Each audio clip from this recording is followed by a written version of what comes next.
So we asked you to export your final map in a variety of different formats. AI is not going to be of any use to anybody.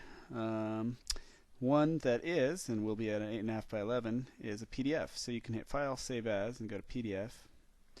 And then when you hit Save, it'll bring up another little dialog. And you can optimize for fast web view if you like. But basically what this is going to do, allow you to view a PDF afterwards. It's going to create a copy of this just as a PDF file.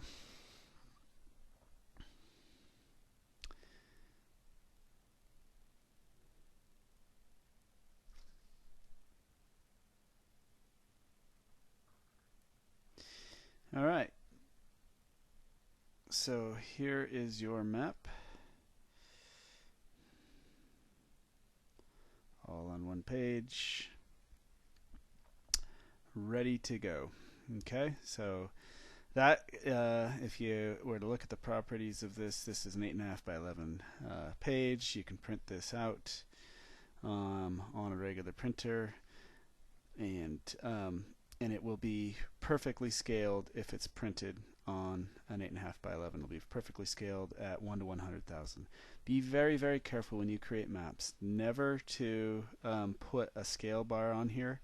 I'm sorry, the scale text, unless you absolutely have exercised control over the size of the page, which we did. We were very careful about that.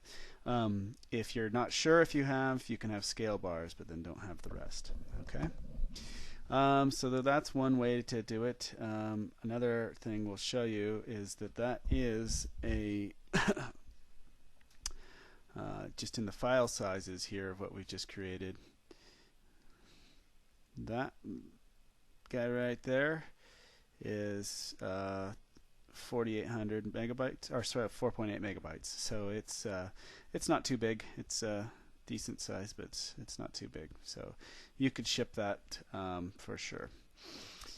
And that particular version, when you do it for File Save As, that does include that is a fully editable Adobe Illustrator document. You could open that up and edit the vector line work.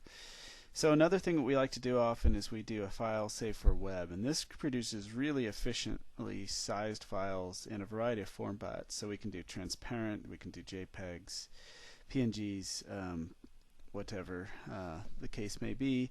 I'm going to do a PNG here, and I'm going to make it you might want to do this at a couple of different sizes. So 1200 pixels tends to be a pretty good size if we're going to insert a figure on a piece of paper. It tends to sort of preserve the resolution, be a nice sort of trade-off. And notice that's going to make that only a 1.6 megabyte file.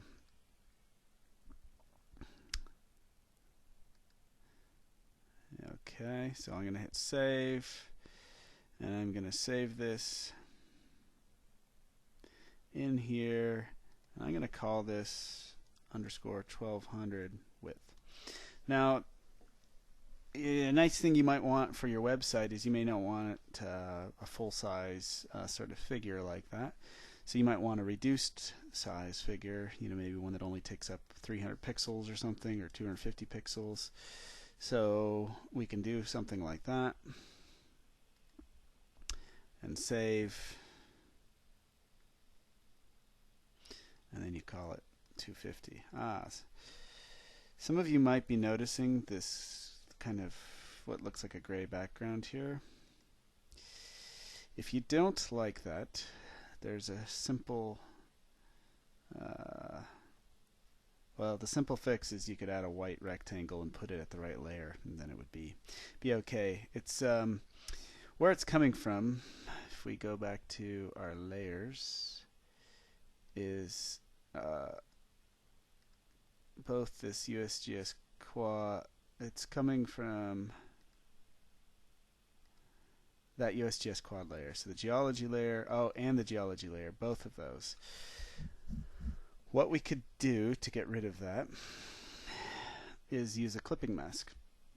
So I could draw on here, I need to swap that, a rectangle, and I'll draw that rectangle on the geology layer so that it comes in perfect like that. And then I'll hit the select tool, and then I'm also going to select the image, and then I'm going to right click, make clipping mask. Okay, let's see here, why didn't it like that? Make clipping mask. There we go.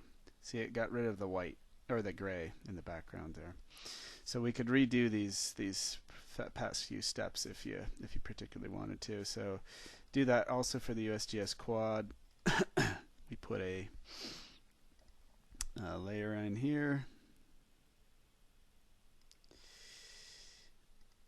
and all I need to do, highlight both of those, make clipping mask, boom, and so now that's clipped out the gray background that was coming from the ARC export. So if you don't like what we had before, for example on 250, we could save that again.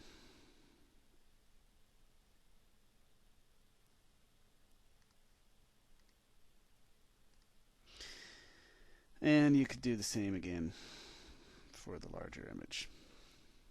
Okay. So the small image might be nice as a thumbnail to put on your website, and then you could have it where when you clicked on that image on your website, then it brought up the full view, which would be this 1200 pixel one. Now we've got to be careful because while that looks really good, I'll come over here, both these look nice, neither of them are technically correct, right? So because neither of them are actually to scale, and so because they say on here 1 to 100,000 scale, they're not scaled when it's an image like that you can zoom in and zoom out on. Okay, another thing that's kind of useful to be aware of that I want to show you is we have a bunch of other things here that maybe we need, maybe we don't. I'm going to show you how to make another artboard and then export something at a different scale or a different view here.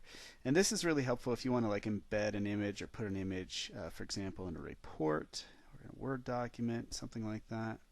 See, you can clip it down so you really minimize the external white space. So that other artboard, that's the 8.5 by 11 one, is still there.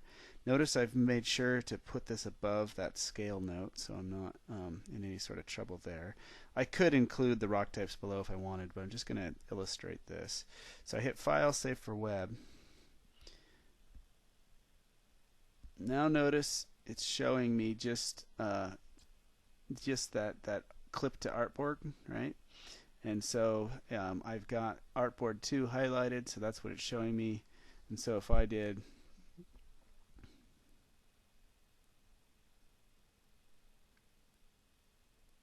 this, I could get myself just a map image.